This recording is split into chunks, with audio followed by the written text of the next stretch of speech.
बिल्कुल, मेरा नाम अबू बकर है। हम लाहौर से आए हैं और तकरीबन 8 घंटे के डिस्टेंस पर खूबसूरत सीनिक रोड का सफ़र तय करते हुए हम इस वक्त खूबसूरत मुकाम पर मौजूद हैं, जहां पर डिस्ट्रिक्ट बनेर में ज़िला तहसील चगरजई है और यकीनन बहुत खूबसूरत मकाम है। लोग बहुत अच्छे हैं और जहां की जो हवा है बहुत ही खुशगवार है और ग्रीनरी अपनी पीक पर है।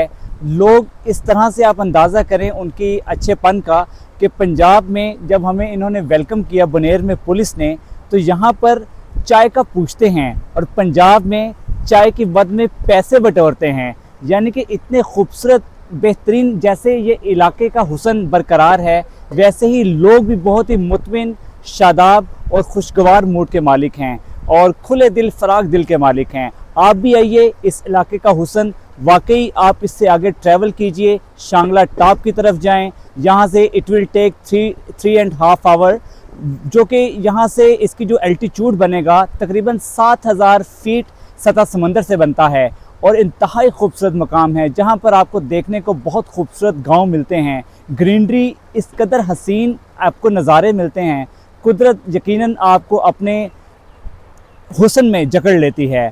आप लोग फैमिलीज़ के साथ, दोस्तों के साथ आइए और इन लोगों की सपोर्ट बनिए। Thank you so much.